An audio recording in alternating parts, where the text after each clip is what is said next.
My name is Natanda Maria. How old are you? I'm 14 years old. And you? My name is Elena Matanzi Pistisima. Lala Kiki. No! How long have I been your mom? You've been my mom for 8 years. What topics don't you tell me? Boys. Boys? Do you tell me about the boys at school? No, Why don't you tell me? because there is no problem. That's not a problem. There are no boyfriends. So if I don't have a boyfriend, Ella, is that true? I don't know, how would I know? She didn't tell you. Nope. Who is your best friend at home? Maria. Mary is your best friend at home. Ella? And you guys don't know? No. Okay.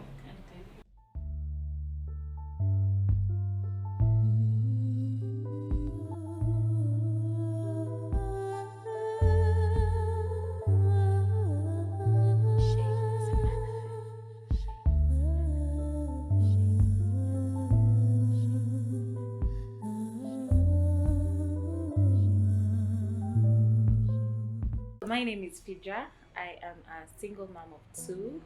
I've been a biological mom for 9 years, foster mom for 7 years, right?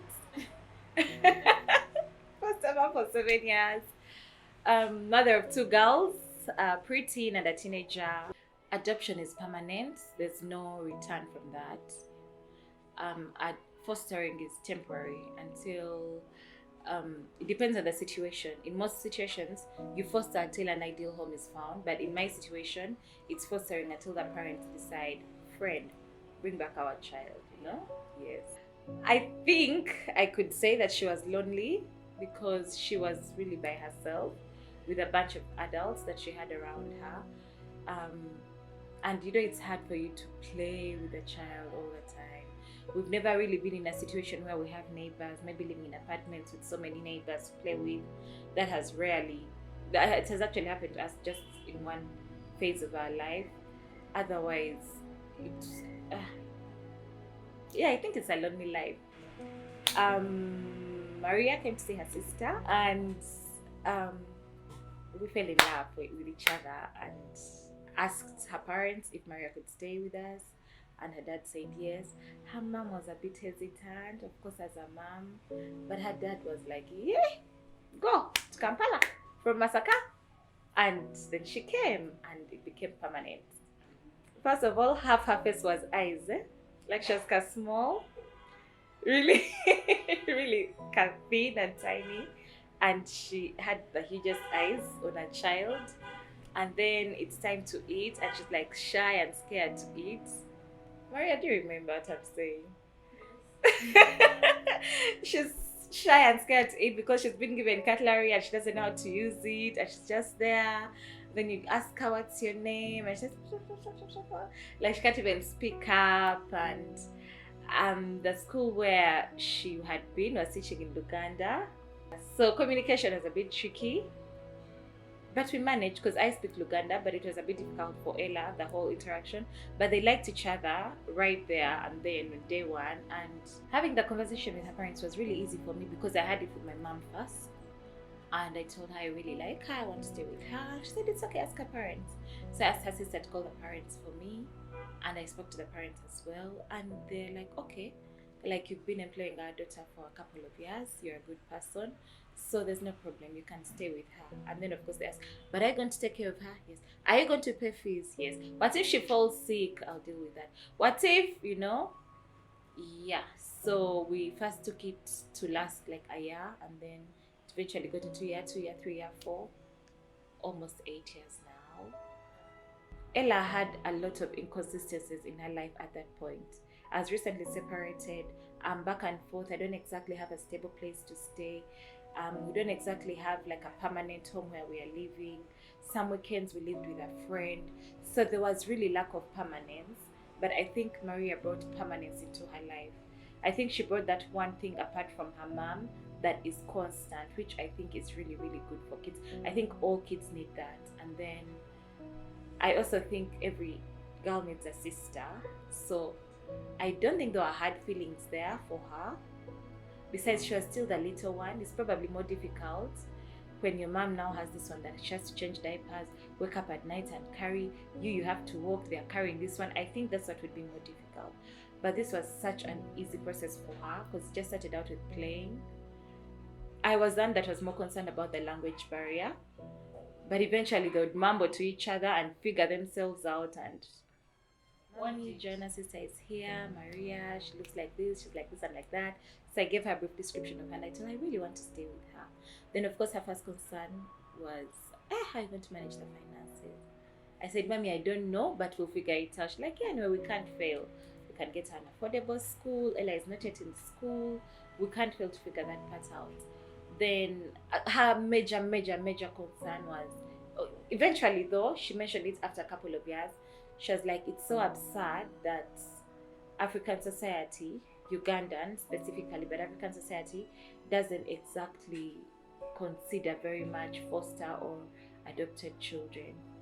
Like it's so such, like, because you guys have such a little perfect unit, but it's so sad that at the end of the day, or maybe in case you met a man or something, they'd be like, what? Like, not everyone understands it.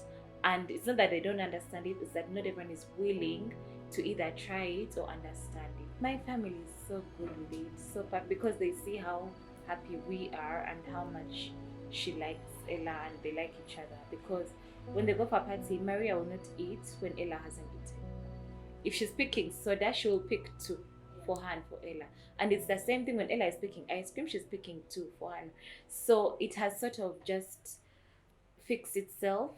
I have not put any effort into it.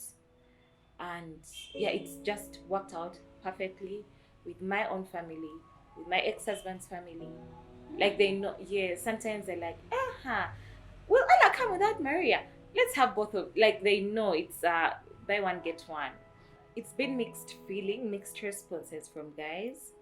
I think in this country, people take on other children after your sister has died and then you have her kid, or your brother has died. So it's a bit strange and like, what? You're not related? What? And you live what? You guys even wear matching clothes? What? Like, there's that.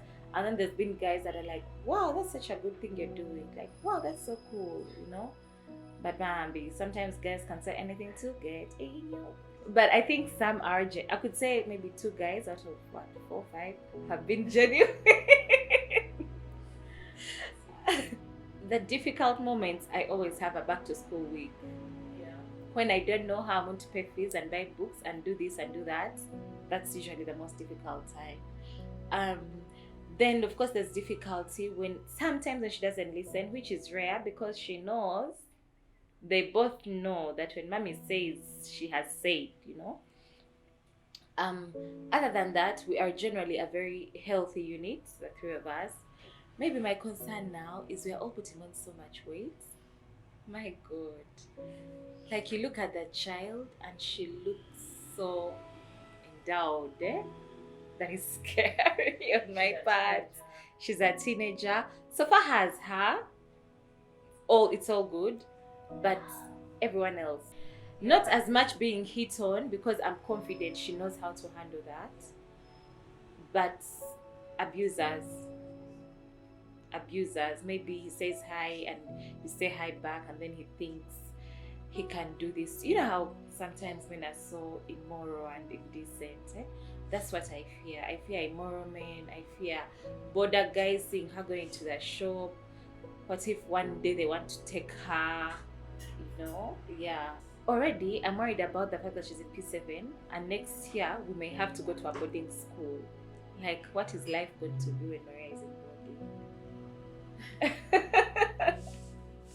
Like, already there's that. And then definitely, like the way they just call and say, Tubade tumwetaga, tunayo kumanyagana.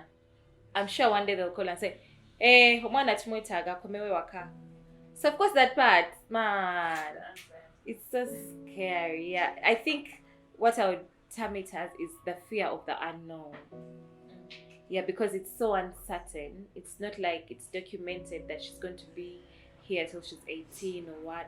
So it's so uncertain at any time. I think part of me is afraid of the possibility of it backfiring on me. And then what if you show these people that you want to take their property, and then now they really want their property back? Do you get what I'm saying? Like when kids are playing with a toy, then you show them that you want that toy, then they will hoard it. Like what if you are the prompter of that? You know, I wouldn't want that. But I don't know. I don't know if I can say that I know. It's just all a scary thought. Like crossing that bridge is scary. Both are scary. Them, just the whole impromptu bring back, and then the whole attempts and failing. I trust that I'm a hard worker. I know that I can't fail to work hard and provide. But also, I just had this faith that it would work out, and it has worked out since. Like now, I'm of course worried. Like secondary schools are so damn expensive, but I also know I'll figure it out. Like I'm so sure I've got this, you know. I think usually people that are adopting when they're older have maybe tried to have kids, or have tried to have a certain number of kids, and they've had this plan that they're trying to achieve. I never had a plan, so there's nothing for me to achieve or not to achieve. So it was, we go. Life is happening, it's happening, let it happen. Which I think sometimes is better. But of course, on my end, there's the whole, I don't want to do it out of a proper unit with, you know, commitment and what. I think if I wanted to, I long would have probably, but I would rather, first of all, they are real seeing now. What you see is what they do, what they'll probably do. So there's that I have to be cautious about. And it's not just one person that's watching you, there are two people that are watching you. And one maybe has no choice, but the other one has a choice. So you don't want to F up with the one that has a choice, you know, like you don't have to have a choice and you intentionally be the not so good choice. I'm not saying not doing it in a unit is not a good choice, but that is just what I believe in. That is my perception of it. I think the best way that I do it is by being verbal. Communicate my expectations, what I want, what I don't want, what I expect. I don't have to threaten you, I don't have to beat you, though I can, but I don't have to. When I just bring that voice and say, is that what's expected of you? Like when you know your place and what you're supposed to do. I think that's how I'm doing it. Thankfully, they listen. Thankfully, they are also afraid of, should I flip? Should I flip? Like it scares them. They don't know what will happen. They don't know that if you don't flip, or if you flip, nothing will happen.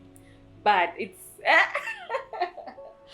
so it makes it easy for me. And then I think the fact that they have each other also helps. This one helps the other helps the other, you know, keep each other in line. And it's really not been hard. My support system is usually my mom, of course, when she's in town, which is not so often. And then if or when I have a maid in the house, is my support system. But the way my life is structured, it's so easy for me to have it all. I am my own boss, meaning I make my own schedule. So it's not like I have to be at the workplace at 8.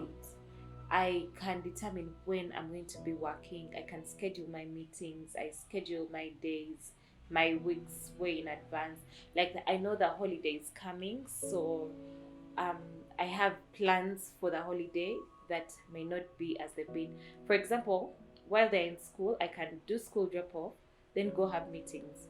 When they're not in school, we can wake up at 10 and then I go have meetings, something like that. So my day is mainly flexible. It's so easy to work around it all. I think now I would probably have planned my finances better at that point, at that starting point, because I sort of shocked myself into it. No plan, no nothing. It worked out, but there's no guarantee that it will always work out, especially with the current economic climate. I feel like things are getting so tight, so difficult, so, you know. But if I had done that, I think it would have made it all easier. Otherwise, I don't think there's much I would do differently. I don't think so. I don't think I would pick another child. I think I would still want the same exact one that I have. And I'm sure Ella would want the same exact one that we have. So just do it if you want to do it. If that's what your heart is saying, everyone else will fall in place. I think motherhood in general has taught me a great deal about patience. because I usually like my thing my way when I want it. But generally my mode of motherhood has taught me that friendship and love and unity and being a unit are way more important than all the money in the world. Because I feel like even if we lived in a mansion and we had all this money in the world and it was just Elle and I, it would not be the same. It's different when you have a little and you're sharing it, and maybe even you struggle to get it, but you're sharing it and you're all happy and you all appreciate it and you all know what's up. I feel like that is something for me that I've got from this experience that I cannot trade for any other. I don't know if this sounds mean, but we don't really have reason to communicate. Like, she's fine, she's healthy, she's doing well in school, so they don't ask, and I don't ask. But when they want her, they get her. Yes, I can't say we call and say hi to each other. She does call. Yeah. First of all, they address me with this respect. Like Osibiotia Nyabo. Chiba like Nyabo. Nyabo Toyanzi said, I'm like, oh my god, you guys. No. So that alone makes me uncomfortable. So I dread the next phone call because I know it's going to start like that. So no sooner has the phone call started, then I'm saying, oh, Maria is here.